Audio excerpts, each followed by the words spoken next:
What's up, everybody? My name is Pastor Jeremiah, and my campus is Cleveland. I don't know why that was so hard. Campus pastor, Cleveland, member of the entire church on the North. All four. I love all four of the campuses. Megan, you're messing with my video. Well, Matt is gonna be happy that he's practicing. Oh my god. Let's go. All right, we'll do this later. I'm going to Best Buy. No.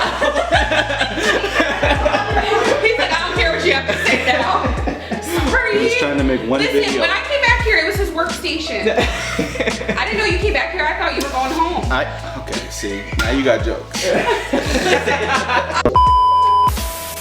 Yeah, what's up, everybody? It's Pastor JB.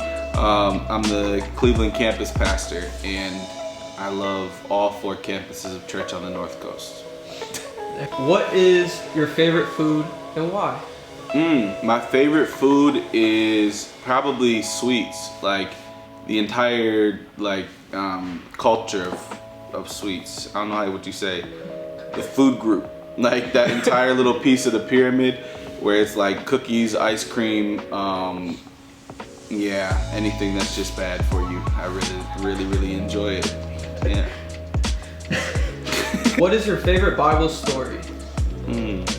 I have a lot of them, I think, that I really like. 5 minutes later. There's a few of them. I really like Daniel. I really like the book of Daniel because he was, living in a complete world that wasn't his own, but he didn't fall back and he didn't bend to the culture. He didn't bend to what people were telling him to do, what the king was telling him to do, what people said was good for him. He didn't want to hear none of that. He was just listening to God. And because of that, he got so much just direct communication from God. He was able to hear the Lord. He was able to interpret dreams, and ultimately he was able to reshape an entire nation. So I think that was probably my favorite. Daniel is up there for sure, but I have a lot of them. Am I a morning person or a night owl? I think I'm neither. Bruh. I don't know. Explain. I think I used to be a night owl, but I think that I hit points now where I'm just like, when I'm productive, I feel like, because I could stay up all night being unproductive, but like as far as like my time of being actually productive, I feel like there's like a window. So like my 9 o'clock is like really good, like 9 a.m. to probably about like 9. So that 12 hours, that 9 to 9 is like my I can do 50 people's jobs and tackle a year's worth of stuff in that 9 to 9. So I'm a middle of the day person. Boy, if you don't get A book I would recommend everybody reads would be Principle of the Path by Andy Stanley. I think that Principle of the Path is one of those books that really teaches you how to think about things, where he really lays out the idea of what you pay attention to is the direction you'll go in, and that direction will determine your destination. So I think the idea of people having really good intentions doesn't always align with their attention, and so even if you intended to do something, if you're not paying attention to that thing, you're not going to end up in that destination. So yeah, Principle of the Path. I think Andy Stanley's kind of tripping, but the book was really good. Yeah. My favorite color is orange, but I also like green. Lots of greens. Green and orange are like my favorite top two for sure. I would say the turning point that I decided to really follow God and dig deep into, everything that He's called me to and being obedient was like 2.5 years ago. I had went through a pretty tragic situation, losing my pet dog and losing one of my closest friends in Haiti, and it really cut me off from a big piece of what my life was rooted in and my foundation, and that caused me to hit a turning point of deciding which direction I was going to go in, whether I was going to continue to serve the Lord and really dig in and be who I needed to be, or if I was going to walk away from it, because I didn't want to continue to go forward and be fake and act like I was something that I wasn't. So I had to make the choice of, okay, either I'm going to serve God fully be obedient, or I'm gonna drop this entirely and go live in the world to deal with the pain of the stuff that I was going through. And it actually was really cool. It involved Adam and David. They were a big piece of this, is that we had a conversation on one of the days that I was really low and really was on the brink of saying I'm done. I had a conversation with those guys, and in that conversation, it really challenged me to be the person God was calling me to be. It really challenged me to take ministry seriously. It really challenged me to lead, to be able to even lead them, because they were looking for somebody that they could look up to, somebody that could mentor them, somebody that could pour into them. And so God really used the Holy Spirit through them to really be the thorn in my side and be like, listen, this is who you've been called to be. So if you're gonna continue and quit and live this way in the world, then you're letting them down. It was like a real first-hand life example of like, okay, this is the decision you have to make. So it was a really big turning point, but ever since then, I haven't stopped, and I've been obedient and really stopped saying that there's stuff I don't do, and it's been great.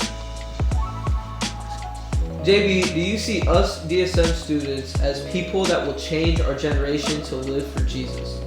No. No, I'm just playing. No, I don't see you as somebody. No, I'm just kidding. Yes, absolutely. I think you guys are amazing. I think all of the students that I've gotten to work with in DSM have really just gone so much further than I was at y'all age, and I think that when I get to work with you guys, I treat you like that. Like, I don't treat you like some stupid little kids that don't understand what you're doing. I treat you like literal adults that are going to go out and have the power to bring light into the darkness that they're going into.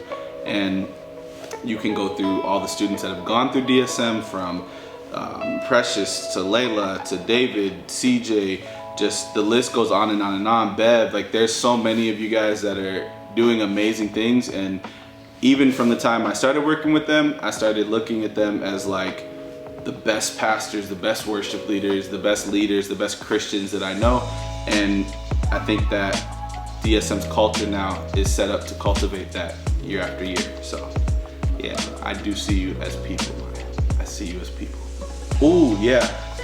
My favorite verse in the Bible, and I want to look it up so I can read it, because I have it memorized, but I just don't want to mess it up. But Luke 16:10 is my favorite verse in the Bible, and it was one that has always stuck with me. But it says, whoever can be trusted with very little can also be trusted with much, and whoever is dishonest with very little will also be dishonest with much. So I think I like Luke 16:10 because it teaches you that no matter where you're at, even if it doesn't seem significant, even if it's a small thing that you have, if you can be trusted with that to be consistent, if you can be trusted with that to give it your all and really put forth everything you have and be honest and in front of God with it, then He can trust you with more.